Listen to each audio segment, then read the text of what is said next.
My name is Jessica, and at 20 years old, we won't pay your college tuition. You don't deserve it, my parents said. After my twin sister and I got accepted into the same program at the same time, they were paying hers in full. I didn't give up. I went anyway. 2 years later, my parents went pale when they found out the truth. If you have ever felt betrayed by the people who should have been your biggest supporters, let me know where you are watching from. When the email came in, I screamed so loud I scared the dog. My hands were shaking as I opened it, one of those dumb things you do, even though the subject line clearly says, "Congratulations, you've been accepted." I got in! I ran through the hallway like a maniac, almost tripping over the rug on the way to the kitchen, where my parents were having coffee.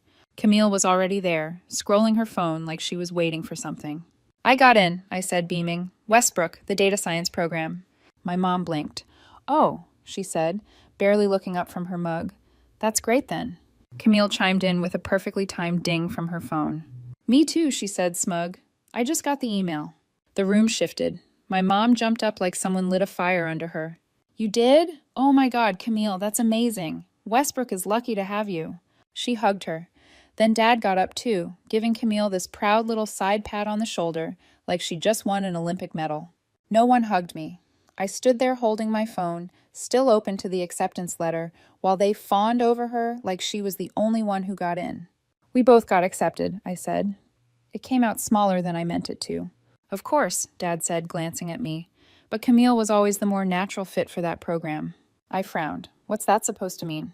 He waved it off. Nothing. Just, Camille's always been more focused. Focused?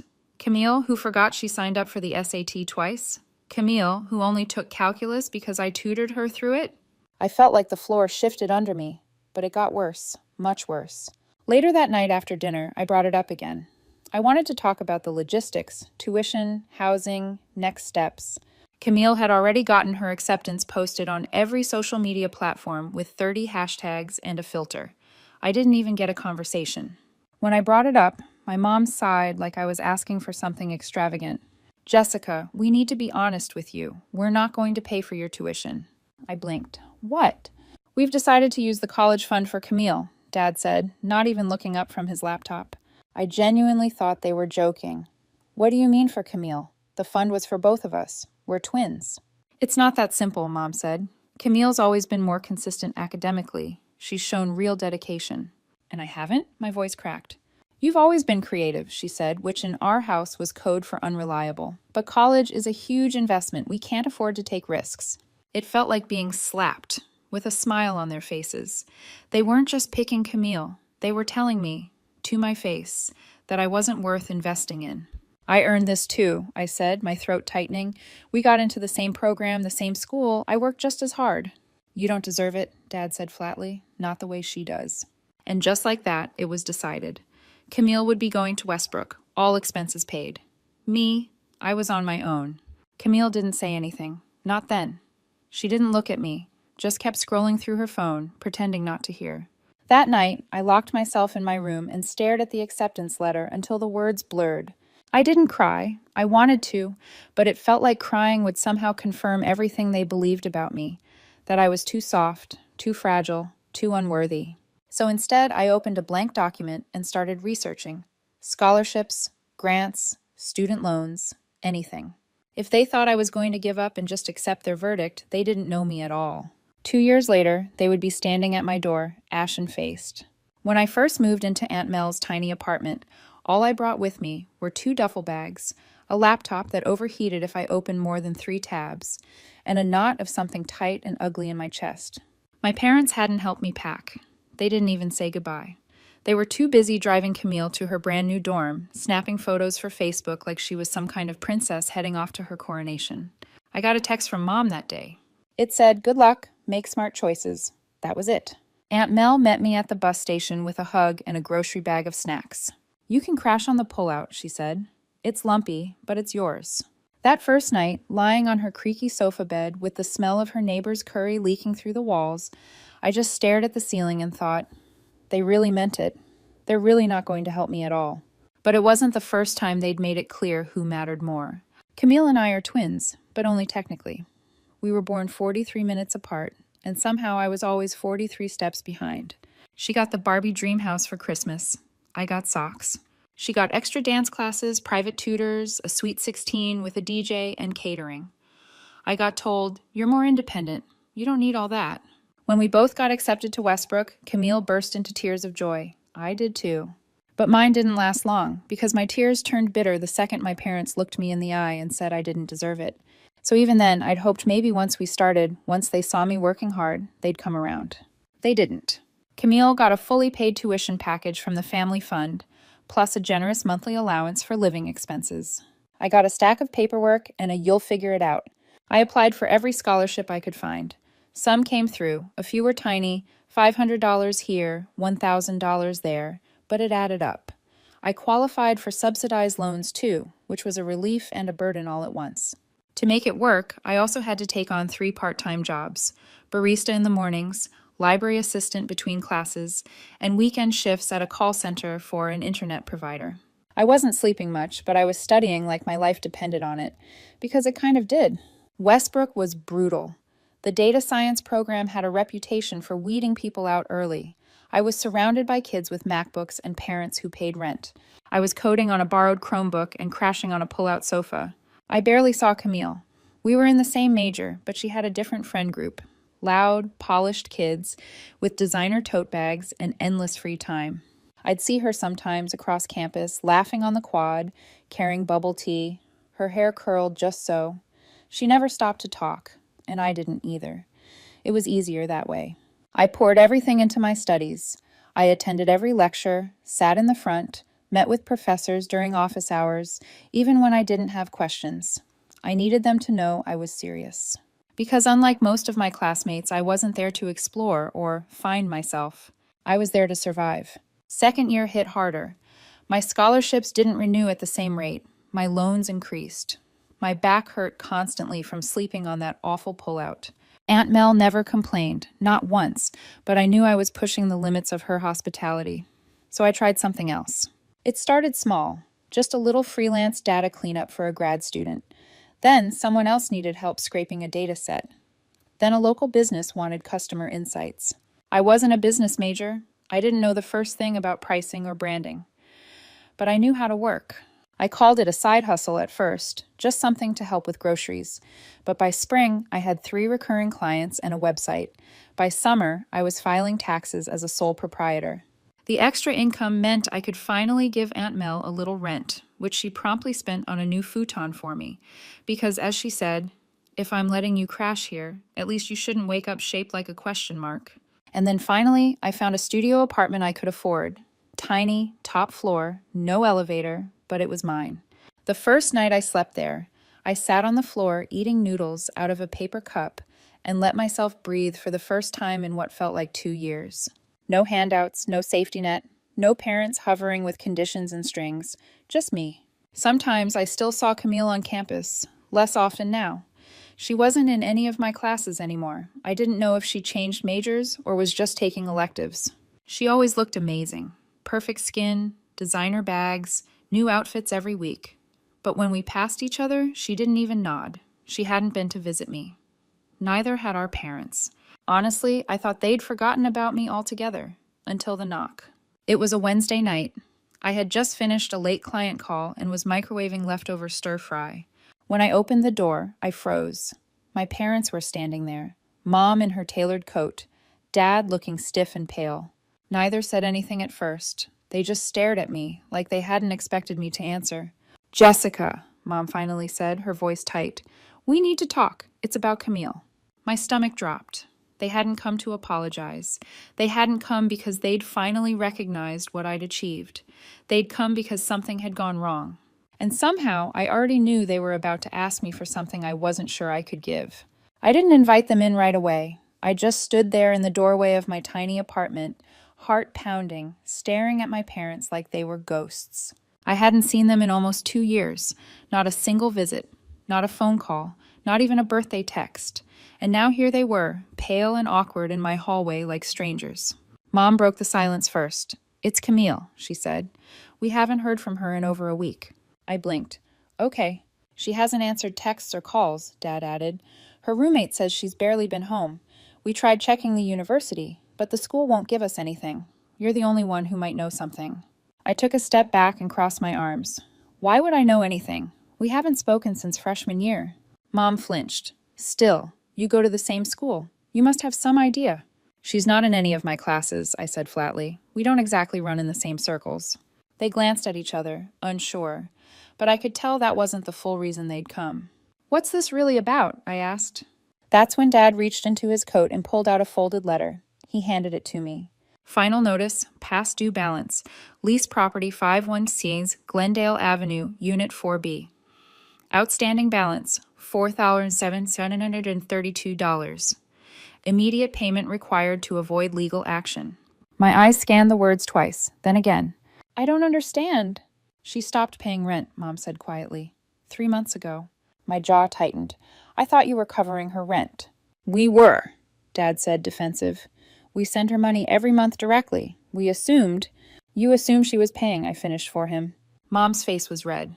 Now, apparently she used it for other things. Travel, clothes, a ski trip, I think. Of course she did. Of course Camille took their money and used it to live like she was still the golden child in some high school fairy tale. And they'd never noticed. Never questioned it. Just kept wiring her money like a broken vending machine spitting out snacks whether you push the button or not. She was always hanging out with those wealthy kids, Mom murmured, more to herself than to me. I guess she was trying to keep up. I stared at them. So now what? You think I know where she is? You might, Dad snapped. Or maybe you've heard something. I haven't, I said. We haven't spoken in a year. I'm not her babysitter. You could still help, Mom said. She's your sister. I laughed, not out of humor. It just sort of escaped me. Bitter, dry. Sister? You mean the one you chose over me? The one you paid for while I worked 3 jobs and slept on a couch for 2 years? That's not fair, Dad said sharply. No, I snapped. It's not, but it's true. Mom softened her voice. We're not asking you to cover her rent. Just help us find her. She might respond to you. She won't, I said. And even if she did, that's not my problem. There it was, the thing I hadn't dared to say for years. Not when I was 18 and sobbing in Aunt Mel's guest bathroom. Not when I was up at 3 a.m., proofreading data entries with blistered fingers and a migraine. It's not my problem. You've made your choices, I said. So did Camille, and I made mine. Dad stepped forward. Jessica, we are your family. I stepped back. You stopped being mine the day you told me I didn't deserve the education you gave her for free. They both flinched at that. A direct hit. For a second, nobody said anything. The wind hissed through the hallway outside. My leftover rice steamed gently in the microwave behind me. Then Mom's expression hardened. You've changed. Yes, I said, I had to. Dad's jaw tightened. This isn't about the past. Your sister is in trouble. I folded the notice and handed it back. She can deal with it, just like I did. You're being selfish, Mom hissed. No, I said. I'm finally being fair to myself. They didn't know what to say to that. For so long, I had twisted myself into knots, trying to earn their approval. I had downplayed my hurt, buried my anger, stayed small. Now they wanted something from me and couldn't hide their disappointment that I wasn't the obedient daughter they remembered. You know, Dad said coldly, for someone who likes to talk about being abandoned, you're doing a good job of abandoning your own family. I didn't flinch. You're not my responsibility. Mom looked like she might cry. We didn't come here to fight. We just thought... You thought I'd bail you out, I said, but I'm not your backup plan. I held the door open. Good luck finding Camille. They hesitated, Dad's mouth opening and closing like he still had something left to say. But whatever it was, he swallowed it. They left. But it was far from over. I didn't expect to see them again. Not after the way they walked out of my apartment. Not after I refused to clean up the mess Camille made.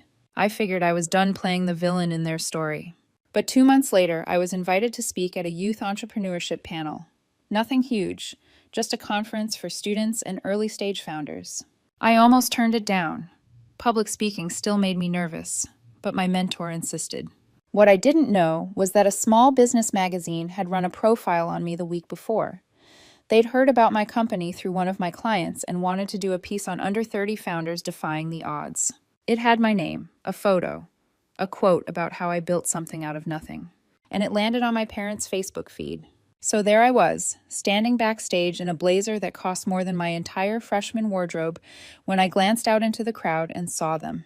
3rd row, sitting together, stone-faced, like they'd wandered in by accident. I felt sick. I nearly walked out, but I didn't. I gave the speech, not because I owed it to anyone, but because I owed it to myself. I talked about struggle, yes, about late nights and couch surfing and jobs that barely covered textbooks. But I also talked about what came after, not the money, the agency, the fact that I got to decide who I was now. That was what mattered. When it ended, I escaped into the hallway to breathe. I'd barely made it 2 steps before I heard my mother's voice. Jessica. I turned slowly. They were both there, my mom holding her bag like a shield, my dad with that tight and practiced smile that meant he wanted something. That was a very impressive presentation, he said. I said nothing. We saw the article, Mom added. It surprised us. Clearly, I said. She hesitated. Camille's not doing well. That got my attention. She's fallen behind in her program, Mom continued, failed a few courses, and now she's saying she wants to switch majors entirely, which means starting over. She's also behind on rent, Dad added. You were right. She wasn't using the money we sent for housing. She's been living well beyond her means. I kept my face neutral. I'd warned them. They didn't want to hear it. Then we took out another loan to cover the gap, Mom said quietly. But things are tight now. We're behind on the mortgage. We never imagined things would go this way. And? I asked. They exchanged a look. We're asking for help, Dad said finally, just until things stabilize. I blinked. You're serious? You're doing well now, my mother said, and we're not asking for much, just enough to cover Camille's tuition going forward, and maybe help with the house until we figure things out. I actually laughed. I didn't mean to. It just came out. You're asking me, I said, to pay for the degree you wouldn't let me pursue. For the daughter you chose over me? That's not fair, Dad snapped. We did what we thought was right. No, I said, my voice steady. You did what was easy. You picked the one who smiled at the dinner table and wore the clothes you liked and made you feel good about yourselves. And now that she's not who you thought she'd be, you come crawling back to the one you cast out. Mom's expression flickered, hurt maybe, but not enough. We're your parents, she said quietly. We're your family. No, I said. You were Camille's family. I was just there. Dad's tone sharpened. You think you're better than us now because you made some money? No, I said again. I think I finally see things clearly. They left not long after that. There was no big argument, no slammed doors, just a quiet, defeated retreat, and I let them go. A week later, I found out they'd started telling people I was ungrateful, that I'd turned on the family and refused to help when they needed it most. Someone even forwarded me a Facebook post my mother had written, vague but pointed, about certain children who forget where they came from. I didn't respond, not publicly, not at first. But then the article got reprinted, a bigger publication. This time it included a line from my speech, the one about building without a safety net. And people started messaging me. Not trolls, strangers, kids who said they saw themselves in me. Kids with estranged families, people trying to build something from nothing. So I told my story, not as a clap back, not to get even, just to tell the truth. I wrote a short post, shared one photo, me in my cap and gown, standing alone outside the university building where I never walked a graduation stage. I was accepted into a top program alongside my twin sister. My parents paid for her tuition in full, told me I didn't deserve mine. I worked 3 jobs, crashed on a relative's couch, and eventually dropped out to build a business from scratch. It wasn't revenge, it was survival. And now that I'm standing, I'm building ladders for others, not bridges for those who watch me drown. It went viral, and just like that, the narrative shifted. Not long after, I donated part of my earnings to a scholarship fund, one specifically for first-gen students or those cut off from family support. I didn't name it after myself. I didn't need to. A few weeks later, I heard from a distant cousin. Your parents lost the house, she texted. Camille moved in with a friend. She's working retail, not talking to them much anymore. I stared at the message for a long time, and then I turned off my phone. I never finished college. Neither did Camille. But there's a difference. She dropped out because she couldn't keep up. I dropped out because I'd already outrun the life they told me I didn't deserve. And I never looked back. Sometimes I still wonder, did I do the right thing? Was I justified in walking away completely, or did I go too far? Let me know what you think in the comments. I'm genuinely curious how others see it. And if this story resonated with you even a little, don't forget to subscribe for more.